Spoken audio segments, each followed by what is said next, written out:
Fierce Fit Bootcamp, Miami's hottest bootcamp.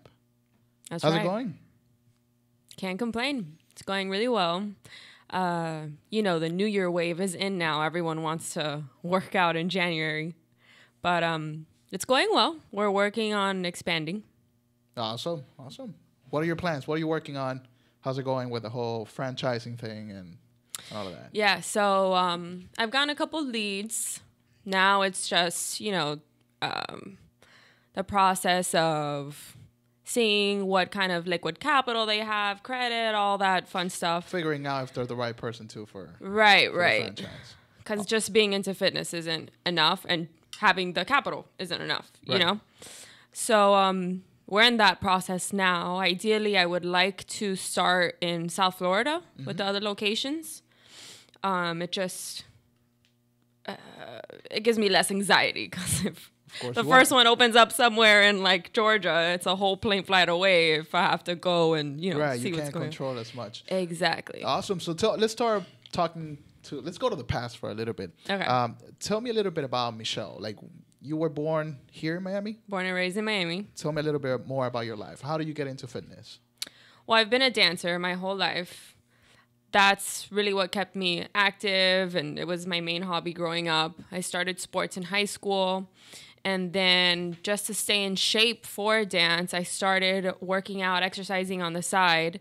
At 14, 15, I got a personal trainer at LA Fitness and started taking it really serious.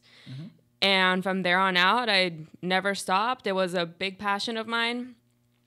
And yeah, it was just something that I always did on the side throughout high school and college. Yeah. But then once I graduated college, I realized, like, this is what I like to do every day. And how was that moment when you figure out that you wanted to do business? Because, you could have been a trainer at another gym. Yeah. How was that moment? Well, I always wanted to open a business in the long term. I grew up, my dad had businesses, so I kind of grew up in that environment. And I just always knew that I wanted to open up a gym specifically. However, I always thought of it as something in the long term, down the line, maybe like after I get my journalism career going. But What's your degree on? It's journalism. Great. Yeah. Okay. But once I graduated college, I was like, I can't do that every day, all day, every day. Like, I just couldn't see myself doing it all day, every day. But I did see myself being an entrepreneur. Right. Running my own gym, having that as my focus. Yeah. And so I went for it blindly. And how was the whole process at first? Was it a little scary, or you knew everything that you had to do? How was it? Yeah. Honestly, it wasn't scary to me at the very beginning, because I was very young and I guess you can say naive. I didn't entirely know what I was getting myself into. Like, if I knew then what I know today, not saying I wouldn't have done it, but I for sure would have put a little bit more thought into it. And I think I also wasn't scared because I know fitness. Right. I knew I was coaching from age 18, I was coaching. I was training people. I already knew people in the industry. People knew me. So I was like, if I open up this place, like, people are going to come. People already know me. It's not like I'm opening up a pokey shop. I don't know, Right. something random. So it was just something I felt very comfortable with. So I thought, why not? And I was like, you know what? If there's a time to do it, it's now. If I fail, whatever. I have my degree. It's all good. And you get back up and do it again. Exactly. And who was your first customer? How do you find them? How did that happen? I will never forget them, actually. They called. It was days before the grand opening. I was offered them. They're still members to this day. That's the crazy part. They called a couple days before the grand opening because I was having like this special. If you signed up now, you'll get this deal, whatever. And they called and they were like, oh, we love the vibe on the Instagram. We totally want to sign up. We used to do CrossFit, but we're over it. We want to do something less taxing on the body. They gave me their whole background and I signed them up over the phone. It was 2 coworkers. Now they don't even work in the same office anymore, but they still come into Fierce Fit same time, every day since November 2016. Because you know that finding your first customer is probably the hardest thing for any business, really. Yes. And it takes a lot of work. And, you know, people usually start with family members being their first customers. Yeah, right. My family members won't step foot in there. They're all... You know how it is. Maybe sometimes in the beginning of the year, everybody's like, yeah, let's go to the gym. But then it fades out. Yeah. And I opened at a horrible time. When was it? During the holidays. Yeah. I opened in November, and then like in between Thanksgiving and Christmas, when all the eating is happening. Yeah, and no one's on the ball when it comes to exercising. I opened up in the worst possible time, but some way, somehow, it worked out. It worked out. That's how it is. That's the thing about entrepreneurship. It's like if you think about it too much, you never get it done. So sometimes you just gotta go and do it. Yeah. Tell me a little bit about your marketing. I know you're really big on Instagram. Yes. How does that work for you? Do you know, people think that doing television ads or newspapers, like this is going to work. No. How is it for a millennial to promote their business? Yeah, it's 2019. I personally don't read magazines. I don't watch TV. I don't read the newspaper. I see my mom, my older family members. They might watch TV at night for a little bit, but social media is huge, huge, huge, huge. If you see older generations, they're on Facebook. They live on Facebook. Right. Millennials, Instagram, Twitter, Snapchat. Snapchat for a little bit. Yeah, Snapchat's kind of dying out, in my opinion. You think Snapchat's going to be gone in the next 2 years? It'll be gone eventually, sooner than later. I think what's saving them is the filters, number one. Right. Girls love those filters. I love those filters. And the little news tab. Right. That's about it. But now Instagram's getting those filters. They're getting the memories, the little Instagram memories that Facebook has. So I realized that marketing, whenever a new person comes in, we ask them, how'd you hear about us? Right. Which is very Social important. media. Right. Yeah. Most of the time, it's either word of mouth or social media. So I was like, all right, I'm taking this and running with it. So that's what I did for the first 2 years. Most of my advertising was social media, boosted posts, all that. I just hired like a full-on marketing agency for the first time, now going on year 3. Right. And they handle everything, all the email marketing, all the campaigns, all that good stuff, like the nitty-gritty. Part of it, not just like boosted posts. But at the beginning, you had to put in the work. Yeah. And I liked it. I like social media. It's not difficult. It's not. Being you. That's all you have to do.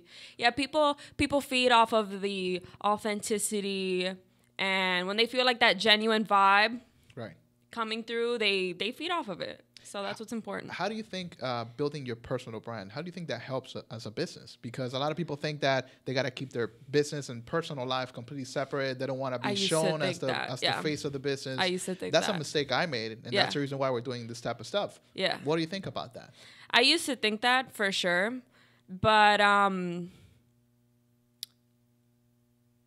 if I were to gain a ton of weight, how would that look for Fierce Fit? How am I going to be the owner of Fierce Fit Bootcamp and not be in shape? Like, it's just not a good representation of what I'm standing for. Right.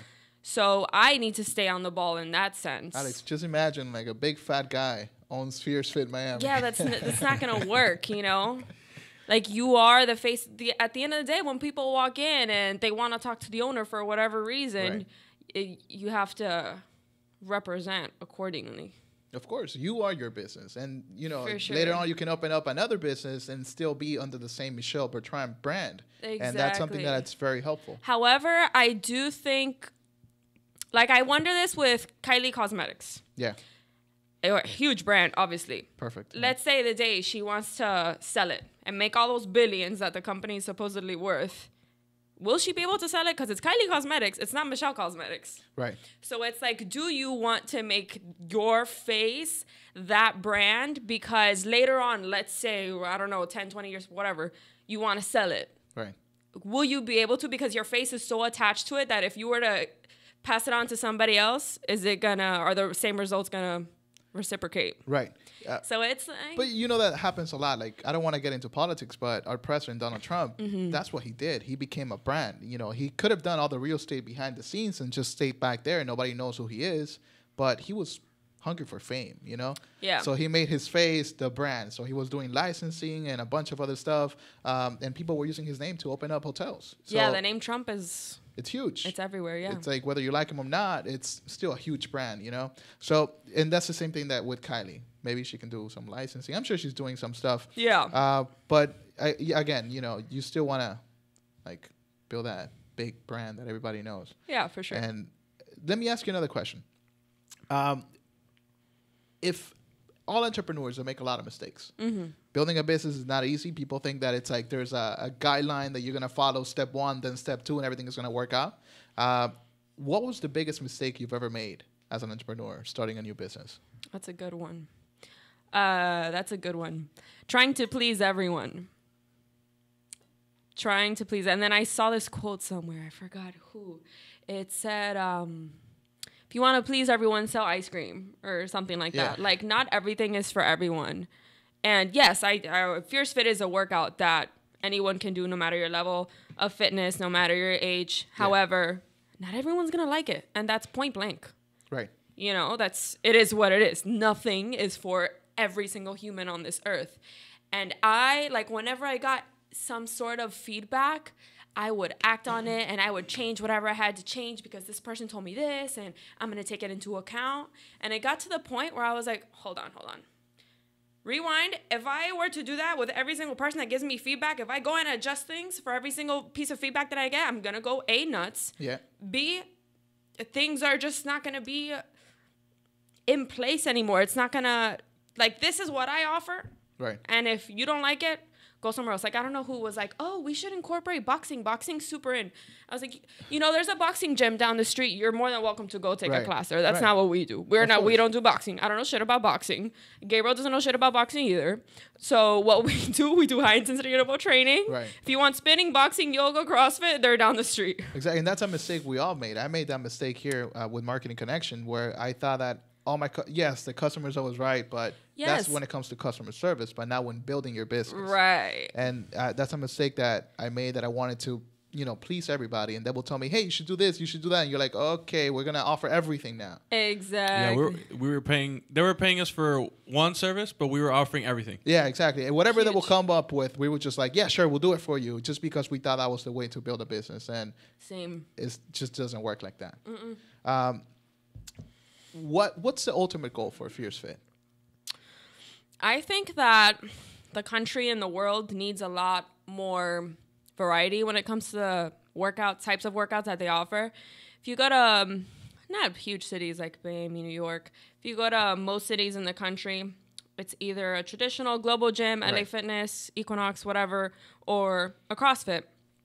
There needs to be something that's still functional, not the boring gym where you walk in and there's a ton of machines, you're by yourself, you don't know what to do, you're bored, you're in there for 2 hours and didn't really accomplish anything. But also not everyone wants to do CrossFit. So I think more of this needs to be around. So that's the goal ultimately, just get it out there. Take over the world. Basically. That's how it is. What was the best decision you've ever made as an entrepreneur? Like, what do you think is the one thing that you said, you know what, this thing just made my business grow fast? You know, what was the best decision? Specifically within Fierce Fit? Yeah. I mean, or it could be you as an entrepreneur. Like, what was the one thing, I don't know, waking up early, you know, things like that. Like, what was the best decision you've ever made? For sure, knowing when to add someone to the team. I'm very hands-on, and if I could clone myself and do everything myself, I would. Yeah. But obviously, we're not robots. We need to... Typical entrepreneur. We think we can do it all. Not yet. We're not robots yet. I know. Soon we'll get to that point. Can't wait. Yeah, so I think the best thing I did was add more trainers to my team. I can be here today. Exactly. You know, there's a trainer there now in the morning. So it just allows for more flexibility to my schedule. I can do more of the behind-the-scenes work. I still coach some classes, But it's not like. But you do that because you like it, not just because you have to. I like it, and I do it because I like it. I also do it because I don't want the same person waking up at 5 a.m. every day. It gives me anxiety. I feel like they're going to be tired and not wake up one morning. Right. You get that call in the morning. It's like, hey, what's going on? It's happened in the past. So I have like PTSD. I don't want it to happen again. So I'm like, I'll go in twice a week. I completely lost track. But yeah, that's why I train those 2 days, because I don't want the same person waking up at 5 a.m. every day. Also, these people do get excited by being trained by me. Right. They'll see my name on the schedule and they're like, oh my God, Michelle's teaching tomorrow. And they'll text each other, come on, let's go to class. Michelle's teaching, whatever. Or like a new person will be like, oh, I heard you were teaching on Saturday. I'm coming. I'm bringing a friend. So, you know, if that's exciting to them, why not provide it? Of course. You're the brand, so you have to be there. Yeah, exactly. It makes me want to go take a class. You know, it's just you, me, and Jackson. You imagine that? Yeah. Maybe. I don't know if Jackson can hang. I have a question for you though. Yeah. I know that anytime you implement a new workout, you always do it first. I think I saw a story once where you were doing a workout and you were hyping everybody up like, hey, tomorrow this workout's going to be great. Yes, I will not put a workout on the board without doing it myself first. Fun fact. I'm like the guinea pig. Yeah, I remember you had posted a story that you were dead. And I'm like, if Michelle is dead, that's what they say. Those people are going to die. I know, that's what they say. But then I'm also like super exaggerated. Like I'll go heavy. I'll like kill myself. I'm a masochist too. Like I don't tone things down. That's why I die in the workouts. Why is it so difficult for some people to stick to a fitness routine and a healthy life? Like I know it's very hard for me to do it. I've tried many times. Alex, remember that time we tried going to the gym for a while? And we were like, you know what, whatever. And then we paid for the membership for like 6-8 months. Well, I was going consistently. You were going, I was going, whatever. I'm not going to do that. Well, that's boring. Yeah. That people don't really stick to those types of gyms unless they're bodybuilders. They know what they're doing. And they have like a specific goal set in mind. Mm-hmm. What people usually need is a group environment and something that's quick, like Fierce Fit. Yeah, like for example. All you have to do is show up. The workout is on the board. Right. The trainer is here. The trainer is going to explain the workout to you and show you every single movement. Right. You're in a group environment. You warm up, work out, cool down in an hour, and you're out. So I think people, and then among that, people hold each other accountable because they make friends with the other people in their class. I feel like they challenge each other. That's what I need because we were going to this gym right here by the office, and you know, it's like, okay, there's 1,000 machines here. What do I do? Where do I start? Exactly. I'm not a trainer. I don't know what to do. And weights are like the number one way to hurt yourself. Because you think like, yeah, I can do this weight. And then you like pull them off. Maybe you didn't stretch properly. You can't wake up the They don't next even day. teach you how to stretch. Like if you're going to lift up heavy weights and you don't stretch properly, you want to die. No, and your that's form how you die. has to be like and then perfect. they start sending you this training packages and all this crap that Which it's is an like arm and a leg. It's super expensive, and I'm just like, I don't trust you because all you care is about sales. Which I mean that's all I care about too. But you know, it's a little concerning, and I feel like, you know what? Yeah, you're paying like $300 a month, and it's like, we sold on, and you know, you get some random guy your membership every is like $20. You think like you're saving money by getting that membership, but then it's like you don't know what you're doing. So and then you get a training package, and it's like $150 a day. It's like, really, like, come on. That's why I tell people, because people will sometimes inquire about personal training. We don't do personal training. We do group classes. However, there are some classes that are small to the point where it feels personal. Right. And you're paying, if you have the monthly unlimited membership, you're paying $120 a month for it. Right. A month. Which is a lot cheaper than remember what we were gonna do at this place right here. I think it was like I think it was like a weekly fee. It must have been like it was $200 a week. That's ridiculous. Who can afford that? You know. That's ridiculous. So that's what I tell people, because sometimes the people who want that one-on-one attention, I'll tell them, look, come to these classes. Mm-hmm. It's way smaller. But when you're doing a group class, you feel like you have a trainer. You know? Technically, because they tell you exactly what to do. Mm-hmm. We should try that one day. I'm going to make it a challenge. Not even for you, for Jackson. I'm going to bring Jackson with me, and we're like, hey, let's go. Let's see who can do this for the longest. For sure. The other thing that I wanted to ask you is, like, if there was one thing that you would tell a new entrepreneur that's trying to start a business, somebody that maybe that has a full-time job, have you ever had, I'm just like completely switching the question, but have you ever had a full-time job somewhere, like a part-time? What was your life before being an entrepreneur? I've had a job, like a little like part-time. Where have you worked? College. I've worked at the front desk of the residence hall in college. I've worked for my dad, which was miserable. He paid me like nothing. And he had me like calling people all day, just random numbers. Literally, this was on Yellow Pages, like calling all these numbers. Yeah.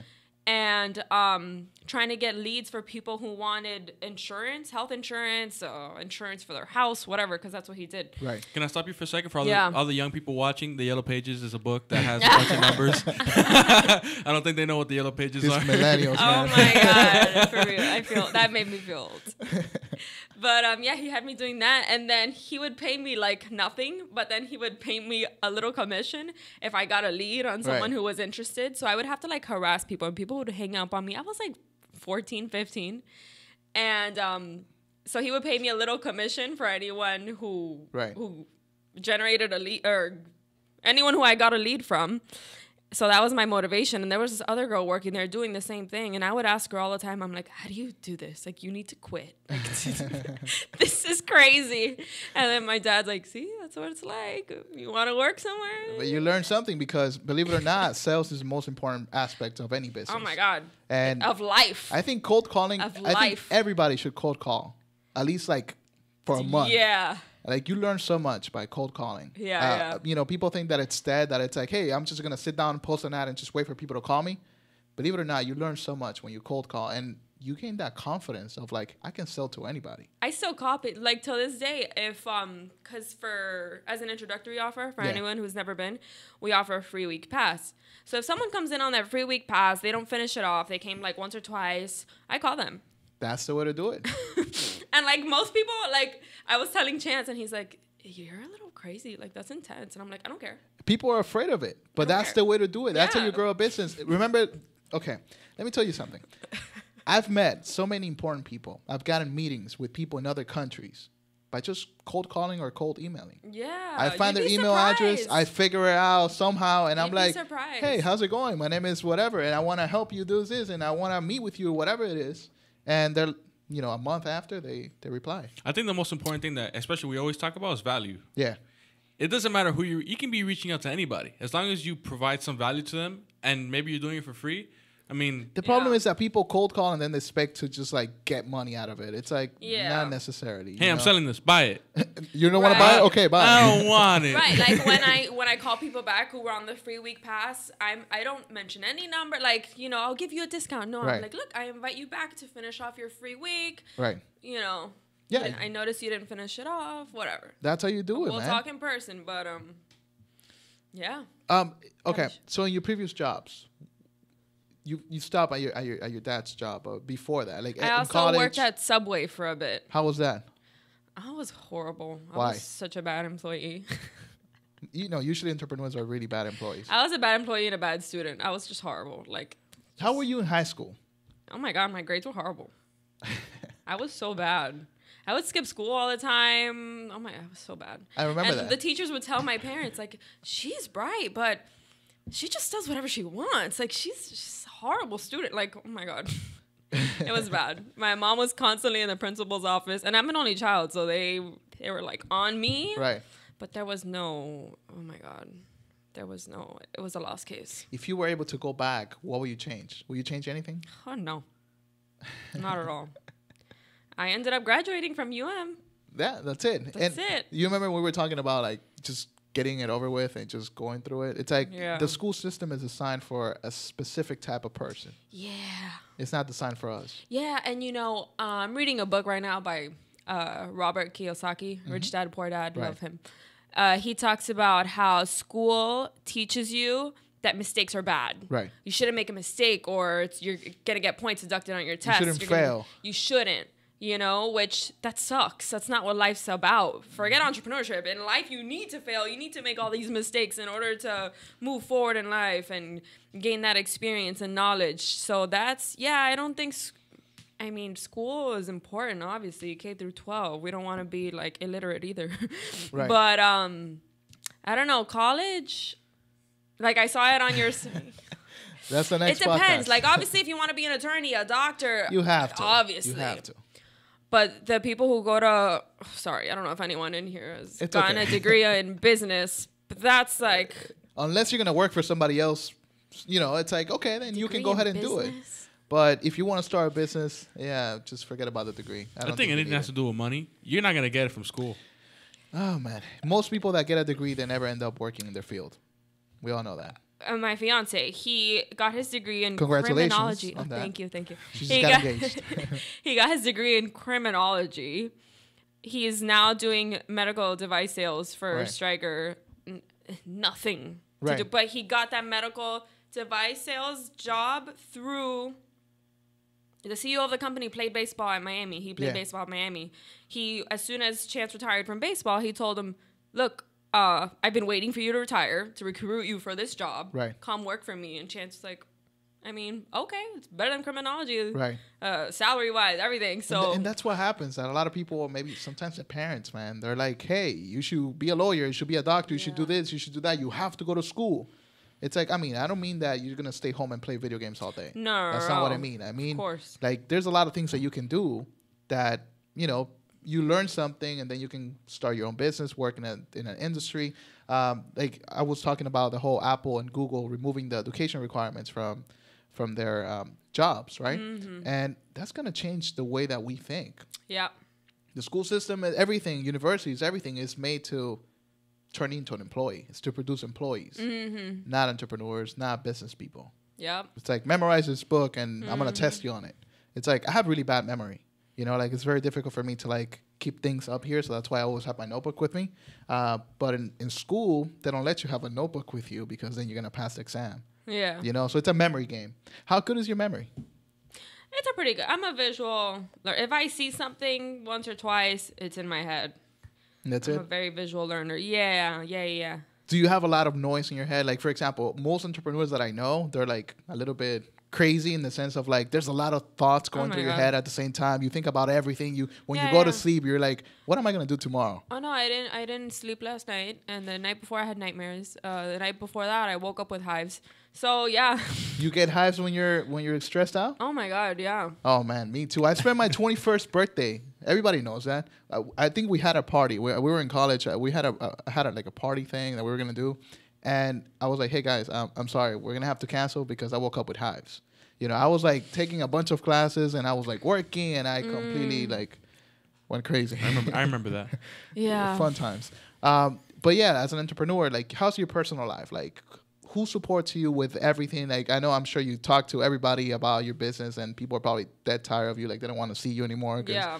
Like, for example, my parents, if every time I go to my mom or my dad or my wife or my friends or my family, anybody, I'm just like, yeah, business. And they're like, oh, my God, here we go again. How's that? I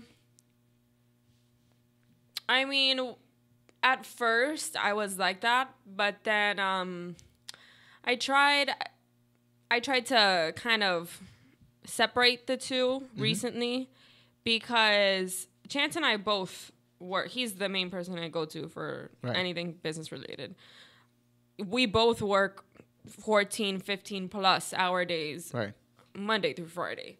So when we finally see each other at night, I've been at this all day. I do not want to talk about Fierce Fit for the next hour. Right. And he'll, like, start talking about work too, like, oh, this surgery went this way, whatever. And I'm just like, oh my God, can we just stop? Can we just, So now I've kind of learned to put a little balance to it, I guess. But my friends, I don't talk to them about. Here's the thing with my friends. All my friends are either work with me No, mine are completely different. Which I think is great, actually. I need to find friends in a different field. We're not friends anymore. Sorry. My two best friends, one of them's in journalism. She works for Telemundo. And the other one's in law school at UPenn. So completely different. Which is good, man. You get something different to talk about, you know? Yeah, exactly. That's what I was about to say. That even if, like, your spouse or your significant other, it's good that they do something else. Right. Yeah, so when you get home, it's not the same thing. Yeah. Because you've been doing the same thing for 16 hours. You don't want to hear about that when you get home. And then imagine if you're working together as a couple, then it turns into a business partnership and not a relationship. So you got to be very careful with that. I mean, some people make it work, but I like to kind of, like, keep it separate as much as you can. Okay. When it comes to when it comes to dealing with stress, all right, what do you do? I know some Work out. Yeah, that's everybody tells me I should do the same thing. Just work out. And now I don't fight taking a nap as much. I used to be like, oh no, I don't nap. Like, it's for losers. You nap every day? No, I don't nap every day. But now, I feel like a loser now. around like Thursday, like I won't nap Monday through Wednesday. Right. Around like Thursday, if I feel myself crashing, like my eyelids are heavy, if I try to drive right now, I'll probably fall asleep. If I get to that point, right, I'll take like a little 30, 45-minute power nap. I won't fight it. I've learned to kind of sneak that in there. But yeah, dealing with stress, either take a quick little 30, 45-minute power nap, even if it's in my car somewhere. I don't care. You got to do what you got to do. Oh my God, yeah. Yeah, a little power nap or just work out, relieve stress. I'll do like 3 workouts in a row. Like, I haven't worked out for a week. It's killing me because of my earlobes. Right. So I'm already thinking like, okay, I have to make up all these workouts, like get back into it. Oh man. So that's how I relieve stress. I just go to food, start eating. Dude, totally. I'm the opposite. Yesterday I had 1 meal all day and I didn't even realize it till like 5 p.m. I was like, I haven't eaten today at all. Like I have not eaten today. I need to go get, and I went and grabbed a salad and that was all I had all day. When you started, are you guys open on the weekends? Just Saturdays. Sundays were closed. When you started, how were your weekends? Like, do you have no life? Like what? Tell me more about that. Well, Saturday I would be there helping out with the classes. Probably teaching some Saturdays, most Saturdays, helping out with that, and then just planning for Monday. The remainder of Saturday, the remainder of Sunday was planning for Monday. And the thing is that when I first opened, Chance was still in the minor leagues. Right. So he was away. My friends, one in New York, one was in New York, Alice was in Boston. So I was like, I'm going to work on my brand. This is perfect. I have You have nothing to do. I have no distractions, nothing to do. Right. So, and I'm not going to go out. What? Like, that's what college was for. Like, and I have no one to go out with anyway. So I was like, this is perfect. I'm just going to go all in. And that's how I was the first 2 years. It was just 7 days a week. That's what it is. No stopping for anything. Yeah. And it got to the point where I needed to take a couple of days off. At one point, for like 3 days, I was like, I gotta chill. I'm driving myself nuts. Like, you could see it in my face. Like, I would walk into Fierce Fit, and people would tell me, like, you look exhausted, you know? Or, like, you look burnt out or something. They were saying you look like shit. Remember that time I got that whole, like, you look a little tired. It's like, oh, thanks. Because I am. Yeah, you put in enough time, you'll look like crap. But that's the thing, that you have to put in that time. Like, people want to chill from the beginning, and it's like, no, you got to put in the crazy hours. I was working Monday through Monday. You know, like, there was no break. There was no 9 to 5. None of that. That doesn't exist when you're starting a business. No. Now, I live here at 3 sometimes. I don't work Friday, Saturday, and Sunday sometimes. You know, like, I take my time. We travel. We do everything. We enjoy life. And the thing is that in the beginning, I would feel guilty. Right. If I were to take a day off, like, I would think to myself, I'm not where I want to be. So what business do I have taking a day off? What? To waste of time. Hell no. Exactly. Yeah. It's like, I refuse. Like, it didn't sit well with me. Like, it would almost disgust me to take time off knowing that I was nowhere near where I want to be. But you have to, like, for the sake of your business, you have to take a step back sometimes, take a little breather, get back into it. Tell me something I don't know. Something you don't know. I feel like you know everything. I know a little bit. What's your favorite workout? My favorite workout? Your favorite workout to do. Like, and don't give us a name because there's probably gonna be people watching that don't know what it is. I don't even know. You gotta tell us what it is. Like a movement or like a body part? Anything. I like anything that's a full body workout, very high intensity. I like to get my heart rate through the roof. Fun fact, an exercise that I hate doing, like I actually skip it sometimes, is isolating abs. Like laying down on the ground and just like isolating, like Tell just me about your it. core. I don't do that. I think it's so like it bores me. Like I like to beat up, jump on the box, come over here, lift the weights. Like I hate doing abs. It has to be like incorporated in another way. I don't like isolating abs. Now tell us something you don't know that we don't know. It doesn't have to be bet about you didn't fitness. know. It could be about anything. Ay. About anything? This is gonna be fun. I don't know. You like to eat chocolate cake on Fridays? Anything. Even though you're not supposed to? I mean, something we don't know. Of course. I'm not a robot. I'll eat.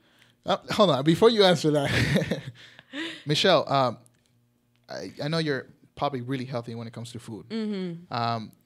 When was the last time you had a burger from McDonald's? Oh, no. Fast food is off limits. No. Not at all. Wow. Even pastors curse from time to time.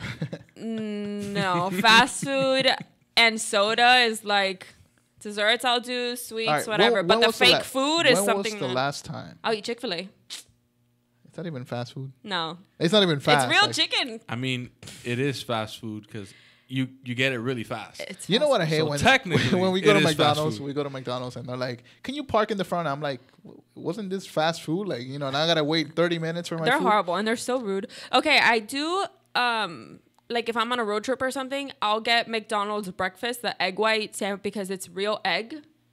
I'll give them I hope that. so. It's actual egg. No, before they used to do the microwave eggs, the little powder that you put in the microwave and it turns into scrambled eggs. Yeah, that's what they used to do. Fun fact. But their meats. That's something I didn't know. Maybe their meats have gotten better. I don't know. When was the But, last time you had a burger from McDonald's? Years, probably a decade. Damn. That is incredible. When was the last There's time? a McDonald's every corner. Yeah, I know it's very On difficult. every corner. You she see has that? one. ad, But I man. genuinely crazy. don't want it. Like I don't. It grosses me out. I've watched a lot of documentaries. Me too. And I'm like grossed out for like 2 hours, Like and then 2 I'm like, minutes. I'm hungry. Let's go get McDonald's. No, McDonald's. When was the last time you had a soda? 10 years for sure. I stopped right before my quinces. You gotta get ready for your quinces, Exactly. big, important event. And I was never Oh man, I never got back to drinking soda. I'm trying to stop that. What do you get at Chick-fil-A I get to drink? Oh no, to supplement the soda? Water. Really? I drink a gallon of water that's daily. I boring. cannot It's imagine really boring. eating a Chick-fil-A Water. sandwich You're, with water. you're a boring person. Let me tell That's you. crazy. No, it's just my thing is the empty calories. Like if I'm gonna have all these calories, Right. let's sneak a little nutritional value in there somewhere. A little something. I mean, it Something. tastes Give me so- something. Soda tastes so good, man. No way. Oh, it's just straight up sugar. Yeah, it is. No, and honestly, a big part of it was, maybe this is something you guys don't know. There you go. Another one. My father was diabetic and really bad. Like he would not take care of himself. And Type I 1? would show up to his Or type 2? house. Huh? Type 1 or type 2? Type 1. So he was born with it? Or he developed it? He developed I it. think that's type 2. I don't know. two. It doesn't Whatever, it's still bad. It's Either diabetes. Whatever. one you don't want. Yeah, I would show up to his house and he would be eating out of a Halloween bag, like those big Halloween bags of candy. He would just be eating, and I'm like, what is wrong with you? So since it's that can be hereditary, Right. that scares me too. And he died from that. Right. So I don't want to be that person. That's smart. Yeah. So like something like soda that has a ton of sugar, I'm like, I'm gonna have sugar. It has to be in a, I don't know, chocolate cupcake or He's just How old cupcakes. was he when he died, if you don't mind me asking? 69. Okay, This was 'cause in my dad is 2013. my dad is in his mid 60s now, and he's diabetic too, and he's not very good at. And you know taking what care of happens himself. with people? I was talking to Joy the other day about this. Joy, he's becoming a doctor and all that, and we were talking about how people wait till the last minute, like once they get a big hit in life, to completely want to change the way that they do things. My mom got her blood work back the other day, and she was like, "Oh my God, Michelle, I'm pre-diabetic." And I go, okay, is this what it's going to take for you to finally start exercising and make a change? Like, Right. you have all the resources. Obviously, I'm not going to charge you to come to my gym. I would charge her. So I'm like, you have all the resources at your fingertips. I Right. could write you a meal plan. Right. I get to her house. I literally pour out all the sodas. I don't care. I I've start seen your throwing stories everything when you away. do that. Yeah. And I'm like, what are you doing? Like, is this what it's going to take for you to make a change in your life? Like, for your health to be at Yeah. risk? This is crazy. And that's what happens, man. Like, Yeah, people they think wait it's till not the gonna happen last to me minute. until it happens to them, and then they want to make a change. But then usually by then, It's too late. too late. It's too late. That's how it is. Do you believe in luck? Sometimes. What do you mean? I was lucky to be born into the family I was born into. I was lucky that my parents decided to come to this country in the first place. What if they would have stayed in Cuba and I would be in Cuba right now? You know, like, right. I'm lucky that they decided to come over. I'm lucky that that shows you that immigrants, you know, they come here to work. Yeah, exactly. Yeah, so in that way, yeah, I'm lucky to have found the location where I'm at right now with Fierce Fit. Doral is like growing insanely. Doral is huge. Yeah, it's like it's insane how much be it's growing by the day. The next downtown. Seriously, you know. yeah. So in that way, yeah, but I guess sometimes for opportunities, but sometimes. No, opportunities you kind of create for yourself. There we go. A lot of people think that it's just, you know, like, oh, I was sitting down, you know, Bill Gates should knock on my door and, you know, I was like, damn, here's my company. And the lottery. Yeah, but I don't know. Sometimes the lottery. Yeah, but have you ever played the lottery? What do you think about it? When was it that there was like a Powerball for I don't know how much, and the lines in Publix were $1 through the billion door? or something? Yeah, I don't know what was going on. I get to Publix, and I'm like, why? What is this crowd? What is this line? I'm looking, and I'm like, all of you people are. I was disgusted. It's people looking for a quick success, you know. Come on, put $1 in, get $1 billion back. Oh my God. Well, that's before it's taxed. Yeah. Oh, yeah. By the time it gets taxed and by the time all your relatives find out, you better change your identity because... You know what I would do if I won the lottery? I would fall off the face of the planet. No. Because here's the thing. You have to take a picture with the check, you know, and they'll post it on social media. You don't have to. This is what I would do if I had to. I would shave my head, shave my eyebrows, and just go like this. It's like, put on sunglasses, I'm here wig. to pick up my thing, you know, put a fake mustache, and then get it, and then disappear. Yeah. I will still show up in the office. They will never find out that I won the lottery. That's the thing. You have to be the thing is, I already know what you would do anyway. So if I see you with a shaved head and shaved eyebrows, I know exactly what happened. Lamborghini outside. You already know. But yeah, a lot of people think that luck is something. Like, yes, you can be lucky in certain things. In certain things, yeah. But as far as like your outcome, your general outcome in life. Yeah. Come on, you don't stumble upon success on that level. Right. What about, you know, we've all heard stories about companies like Facebook and all these big companies that were started in a garage and out of nowhere, and, you know, in 6 months they grew into a $1 billion company. Yeah, right. That's why everybody thinks entrepreneurship Oh, no, they think it's overnight. It's like, I just woke up and I'm a millionaire now. I woke up, yeah. It takes a little bit of work, yeah, right? A little bit. Do you drink coffee? Every day. Cuban coffee? No. Ugh. You're Cuban. I mean, if I do drink Cuban coffee, it's not like it's not a cortadito. And I don't like hot drinks. That's the thing. It has to be iced. Yeah. And I'll get it from Pasión del Cielo. Right. I'll get the Cuban coffee bean, but I'll put it with almond milk. Right. Sugar-free vanilla syrup. Boring people, you know. Yeah, That's like a skinny Cuban latte. That's what I call it. That sounds boring. Yeah, we usually have a couple of coladas every day. Yeah, no, but it's funny. It's ironic. I do the most unhealthy things to get energy every day. Like, I'll drink energy. I mean, no sugar, obviously. Right. No sugar at all. But, oh my God, they say that the safe amount of milligrams of caffeine to have daily is like 400, something like that. I'll easily have like 600 milligrams daily or more. Way more. Like, I'll have coffee, then I'll have an energy drink, then I'll drink a pre-workout before my workout, then I'll have another energy drink, but I still fall asleep at night. When you're tired, you're tired. Yeah. Croquetas or pastelito de guayaba y queso? Oh, pastelito for sure. I have a sweet tooth. I think that's the least healthiest option. Wow. Yeah. But if it's Friday through Sunday, I'm eating it. No questions asked. I'll eat it anytime. Anytime, man. It's like, hey, you want a pastelito? Let's go. All right. So what's the one thing that you hate the most about entrepreneurship? That I hate? Oh, the emotional roller coaster. Yesterday, I woke up like I wanted to cry for undisclosed reasons. I literally wanted to cry. Like, I wanted to crawl into a ball and die. But I had to, you know. It's part of it. Oh, yeah. But then by the end of the day, I felt so inspired and motivated. And just like, it's the way things go throughout the day. Like, something can burn and something else can go amazing. You can, like... that's what I hate. The emotional roller coaster. My heart can't take. It's so crazy. So that's called being bipolar. No, all entrepreneurs are like that. You know, like we all go. Like sometimes I wake up in the middle of the night, like feeling like, oh man, I'm just gonna quit everything and I just want to get a job somewhere. Crazy thoughts. And then minutes later, you're like, never mind. What was I thinking? You see everybody sitting in traffic, going to their day jobs. Oh my god. Yep. You start thinking, I made the right decision. Not you know quitting. what I see a lot?